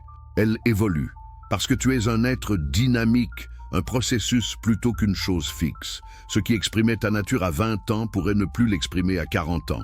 Les désirs qui augmentaient ta puissance dans un contexte pourraient la diminuer dans un autre. C'est pour ça que le travail de compréhension de soi n'est jamais terminé. C'est un processus continu d'ajustement et de raffinement.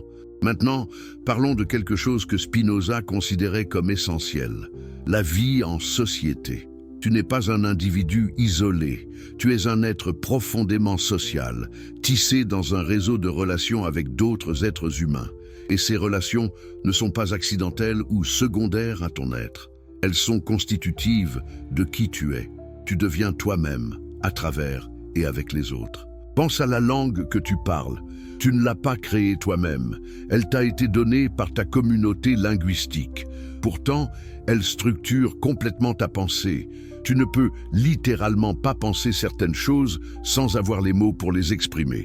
Tes concepts les plus fondamentaux sur la réalité ont été façonnés par la langue que tu as absorbée de ton environnement social. La même chose est vraie pour presque tout ce qui te constitue.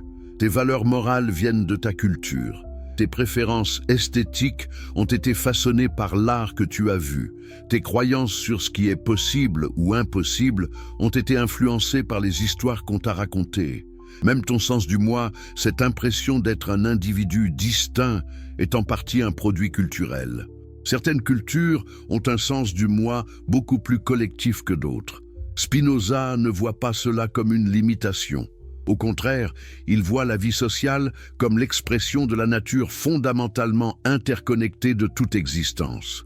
Tu n'es pas un atome isolé qui entre ensuite en relation avec d'autres atomes. Tu es un nœud dans un réseau infini de relations. Ta nature même est relationnelle. Tu existes seulement en relation avec tout le reste. Cela a des implications profondes pour comment tu devrais vivre. Si ta nature est fondamentalement relationnelle, alors ton bien-être ne peut pas être séparé du bien-être des autres. Ce qui est bon pour toi ne peut pas être mauvais pour la communauté dont tu fais partie. Et inversement, ce qui est bon pour la communauté contribue nécessairement à ton propre bien. Il n'y a pas de contradiction entre l'intérêt personnel et l'intérêt collectif quand on comprend vraiment que le moi et la collectivité sont des aspects du même tout interconnecté. Mais attention, cela ne signifie pas un altruisme naïf où tu devrais te sacrifier pour les autres au détriment de ta propre nature. Se sacrifier, se nier soi-même, aller contre sa propre nature pour plaire aux autres, tout cela diminue ta puissance et est donc contraire à l'éthique spinoziste. Ce que Spinoza préconise est plutôt une harmonie, où chacun exprime pleinement sa propre nature d'une manière qui s'harmonise avec les autres faisant de même. Pense à un écosystème naturel. Chaque espèce poursuit son propre conatus, son propre effort pour persévérer dans son être. Le lion chasse parce que c'est sa nature, la gazelle fuit parce que c'est la sienne. Les plantes poussent vers la lumière, les bactéries décomposent la matière organique, personne ne se sacrifie pour les autres. Et pourtant, de la poursuite par chaque espèce de sa propre nature émerge un équilibre dynamique, un système qui se maintient et prospère. C'est le modèle que Spinoza propose pour la société humaine. Non pas une société où chacun se sacrifie pour tous, ce qui serait insoutenable, mais une société où chacun exprime pleinement sa nature unique d'une manière qui contribue à l'harmonie du tout. Une société où la diversité des natures individuelles crée une richesse collective plutôt qu'un conflit destructeur. Comment une telle société est-elle possible? Spinoza répond à travers la raison et la compréhension mutuelle. Quand les gens agissent par passion, guidés par des émotions qu'ils ne comprennent pas, ils entrent nécessairement en conflit, parce que les passions sont réactives aux circonstances externes et peuvent facilement opposer les gens les uns aux autres. Mais quand les gens agissent par raison, guidés par une compréhension claire de leur vraie nature et de celle des autres, ils découvrent naturellement des intérêts communs. Voici pourquoi. Si tu comprends vraiment ta nature, tu comprends qu'elle est une expression de la substance universelle. Et si tu comprends que les autres sont aussi des expressions de cette même substance, tu ne peux plus les voir comme fondamentalement séparés ou opposés à toi. Vous êtes tous des vagues du même océan. Ce qui nuit à une vague nuit à l'océan. Et donc, finalement te nuit aussi. Cette compréhension ne vient pas d'un commandement moral externe. Elle émerge naturellement de la connaissance adéquate de la vraie nature des choses. C'est pour ça que Spinoza met tellement l'accent sur l'éducation et le développement de la raison. Il ne s'agit pas d'imposer des valeurs morales de l'extérieur. Il s'agit de cultiver une compréhension qui mène naturellement à l'harmonie sociale. Maintenant, explorons quelque chose d'encore plus profond. Si tout ce que nous avons dit jusqu'ici est vrai, si tu es vraiment une expression de Dieu, si ton destin était écrit de toute éternité, si tes désirs sont divins, alors qu'est-ce que Dieu lui-même? Qui ou quoi est cette substance infinie dont nous sommes tous des modes? Spinoza a une réponse qui va choquer tout ce que tu as appris sur Dieu. Dieu n'est pas une personne. Dieu n'a pas de volonté au sens humain. Dieu ne pense pas, ne planifie pas, ne désire pas des choses particulières. Dieu n'est pas assis quelque part en train de juger tes actions ou de répondre à tes prières. Toutes ces images anthropomorphiques de Dieu sont, selon Spinoza, des projections humaines. Nous créons Dieu à notre image parce que nous ne pouvons pas concevoir un être qui ne soit pas comme nous. Mais le vrai Dieu, la vraie substance infinie, transcende complètement ces catégories humaines. Dieu est la totalité de tout ce qui existe. Dieu est la nature dans son intégralité. Pas seulement la nature visible que nous pouvons observer, mais aussi toutes les dimensions infinies de l'être que nous ne pouvons même pas concevoir. Dieu est l'être même, l'existence pure, la réalité dans son absoluité. Pense à l'espace lui-même. Pas les objets dans l'espace, mais l'espace comme tel. L'espace n'est pas une chose parmi d'autres choses. C'est le cadre dans lequel toutes les choses existent. Il est partout et nulle part en particulier.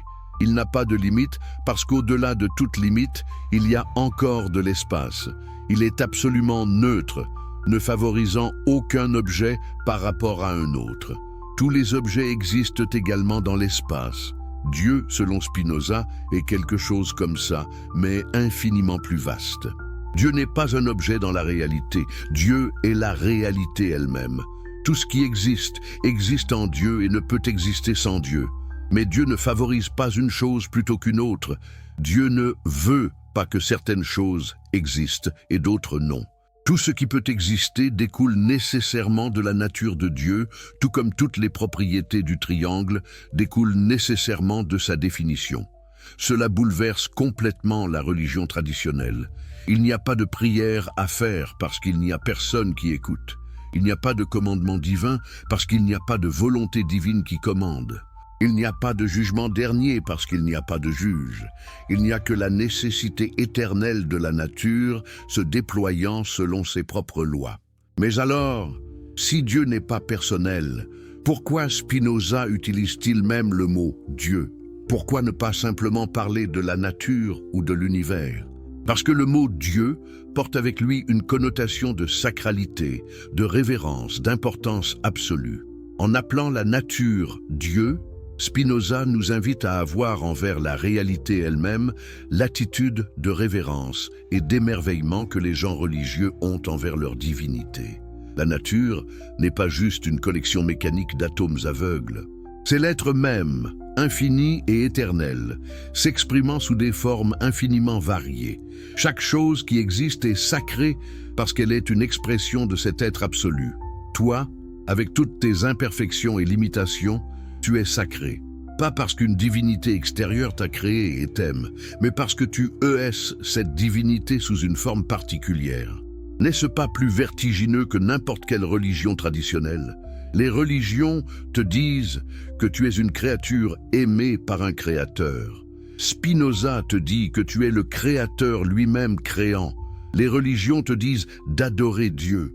Spinoza te dit que quand tu vis pleinement ta nature, c'est Dieu s'adorant lui-même à travers toi. Les religions te promettent une union future avec Dieu après la mort. Spinoza te dit que tu as toujours été en union avec Dieu, tu ne l'as juste pas réalisé. Mais cette vision a des implications dérangeantes. Si tout est Dieu, alors le mal aussi est Dieu. La souffrance aussi est Dieu. La maladie, la mort, la cruauté, tout ça aussi est Dieu. Comment Spinoza peut-il dire que tout est parfait quand il y a tant d'horreur dans le monde? N'est-ce pas une position moralement obscène? Spinoza ne recule pas devant cette objection. Il dit que notre jugement de certaines choses comme mauvaises vient de notre perspective limitée. Du point de vue de l'éternité, du point de vue de la totalité infinie, rien n'est mauvais en soi. Le bien et le mal sont des jugements relatifs basés sur si quelque chose augmente ou diminue la puissance d'un être particulier. Ce qui est bon pour le lion est mauvais pour la gazelle. Ce qui est bon pour le virus est mauvais pour l'humain. Il n'y a pas de bien ou de mal absolu, seulement des relations complexes entre des natures différentes. Cela ne signifie pas que nous ne devons pas lutter contre ce que nous jugeons mauvais pour nous. Au contraire, c'est notre nature même de résister à ce qui nous diminue et de chercher ce qui nous augmente. Mais nous le faisons sans l'illusion qu'il y a une justice cosmique qui devrait empêcher les choses mauvaises d'arriver. Les choses arrivent par nécessité naturelle, point final. Cette vision peut sembler dure, même cruelle. Mais réfléchis vraiment, n'est-elle pas plus honnête que l'alternative? N'est-il pas plus honnête de dire que les choses terribles arrivent par hasard naturel plutôt que de prétendre qu'un Dieu bienveillant a un plan qui inclut la souffrance des innocents? N'est-il pas plus digne de faire face à la réalité telle qu'elle est, plutôt que de se consoler avec des fantasmes sur une justice divine qui n'a jamais été observée? Spinoza nous demande d'être adultes dans notre rapport au réel, d'abandonner le besoin infantile d'un Père cosmique qui nous protège et nous récompense, de reconnaître que nous sommes jetés dans un univers qui ne nous doit rien, qui ne se soucie pas de nos désirs, mais dans lequel nous pouvons néanmoins trouver notre place et même notre joie, si nous comprenons correctement notre nature et celle du tout dont nous faisons partie. Et voici le paradoxe final que nous devons affronter. Toute cette philosophie de Spinoza, toute cette compréhension que nous avons développée, elle aussi était nécessaire. Tu ne choisis pas de lire ces mots maintenant. Tu ne choisis pas d'être touché ou non par ces idées. Tout cela découle nécessairement de la chaîne causale infinie qui te constitue. Si ces idées résonnent en toi, c'est parce que ta nature actuelle est telle qu'elles doivent résonner. Si elles te laissent froid, c'est pour la même raison. Même ta transformation potentielle à travers la compréhension de Spinoza n'est pas quelque chose que tu choisis. C'est quelque chose qui t'arrive nécessairement ou ne t'arrive pas, selon que les conditions sont réunies ou non. Tu ne décides pas de devenir sage. La sagesse émerge en toi quand toutes les causes nécessaires convergent pour la produire. Cela pourrait sembler décourageant. Si je ne peux pas choisir de m'améliorer, pourquoi faire des efforts? Mais rappelle-toi, tes efforts eux-mêmes font partie des causes nécessaires. Si tu comprends vraiment Spinoza, tu ne peux pas ne pas agir différemment. La compréhension elle-même est une cause qui produit nécessairement de nouveaux effets dans ta vie. Tu n'as pas à forcer quoi que ce soit. Il suffit de comprendre et l'action juste suit naturellement. Pense à apprendre à faire du vélo. Au début, tu dois penser consciemment à chaque mouvement. Tu dois te forcer à maintenir l'équilibre. Mais une fois que ton corps comprend vraiment comment ça marche, tu ne penses plus. Tu roules naturellement, sans effort. La compréhension de Spinoza fonctionne de la même manière. Au début, tu dois consciemment te rappeler ces principes. Mais à mesure qu'ils s'intègrent vraiment dans ton être, ils deviennent spontanés. Tu commences naturellement à voir les choses sous l'aspect de l'éternité, à reconnaître les chaînes causales, à agir avec sagesse. Maintenant, arrivons à ce qui pourrait être la partie la plus difficile, mais aussi la plus libératrice de toute cette philosophie. Si vraiment tout ce que Spinoza dit est vrai, alors la mort n'est pas du tout ce que tu penses qu'elle est. La peur de la mort, cette peur qui sous-tend tant de nos autres peurs et désirs, repose entièrement sur une compréhension fausse de ce que nous sommes. Tu as peur de mourir parce que tu t'identifies à ton corps et à ta personnalité temporelle. Tu penses que quand ton corps cesse de fonctionner, tu cesses d'exister. Et dans un sens superficiel, c'est vrai. Cette configuration particulière d'atomes qui forment ton corps se dissoudra. Cette collection particulière de souvenirs et de traits de personnalité qui constituent ton ego disparaîtra. Mais est-ce vraiment toi? Spinoza dirait que non. Ton être véritable, ton essence la plus profonde, n'est pas ce corps temporel ou cet ego limité. Ton être véritable est ta nature en tant que mode éternel de la substance infinie. Cette nature ne peut jamais cesser d'être parce qu'elle est un aspect de l'être même de Dieu, qui est éternel par définition. Pense aux vagues et à l'océan encore une fois. Quand une vague se dissipe, l'eau qui la composait ne disparaît pas. Elle retourne simplement à l'océan, indistincte des autres eaux. De la même manière, quand ton corps meurt, l'être qui te constituait ne disparaît pas. Il retourne simplement à la substance infinie, indistinct des autres modes. Mais tu pourrais protester. Oui, mais c'est exactement ce qui me fait peur. Je ne veux pas perdre mon individualité, même si mon être persiste d'une manière vague et impersonnelle. Et c'est une peur compréhensible. Mais Spinoza te demande de questionner cette peur. Pourquoi es-tu si attaché à cette individualité? Qu'est-ce qui est si précieux dans ce moi limité et souffrant que tu veux le préserver éternellement? Si tu es vraiment honnête, tu réaliseras peut-être que ce à quoi tu es attaché n'est pas tant ton individualité elle-même que la conscience, l'expérience, l'être vivant. Et cela, Spinoza te dit, n'est jamais perdu. L'être lui-même, la conscience pure en tant qu'attribut de Dieu, continue éternellement. Seule ta forme particulière change. Et il y a plus. Spinoza dit que dans la mesure où tu as formé des idées adéquates pendant ta vie, dans cette mesure, tu as déjà participé à l'éternité. Ces idées adéquates, ces compréhensions vraies, ne sont pas des possessions de ton ego temporel. Elles sont des participations à la connaissance éternelle de Dieu lui-même. Quand ton corps meurt, ces connaissances ne meurent pas parce qu'elles n'étaient jamais vraiment tiennes pour commencer. Elles étaient toujours des expressions de la sagesse éternelle de Dieu. Cela peut sembler abstrait et peu réconfortant. Tu veux peut-être savoir si tu vas survivre d'une manière reconnaissable. Spinoza répondrait que cette question elle-même est mal posée. Elle présuppose que tu es une entité séparée et fixe. Mais tu ne l'es pas et ne l'as jamais été. Tu es un processus, un flux, une configuration temporaire de l'être éternel. La vraie question n'est pas « est-ce que je vais survivre ?», mais « qu'est-ce qui est vraiment moi ?» Et si tu comprends vraiment ce qui est vraiment toi, ta nature essentielle, en tant qu'expression de l'infini, alors tu réalises que tu ne peux jamais mourir parce que tu n'as jamais vraiment été né. Tu as toujours été et seras toujours un aspect de l'être éternel.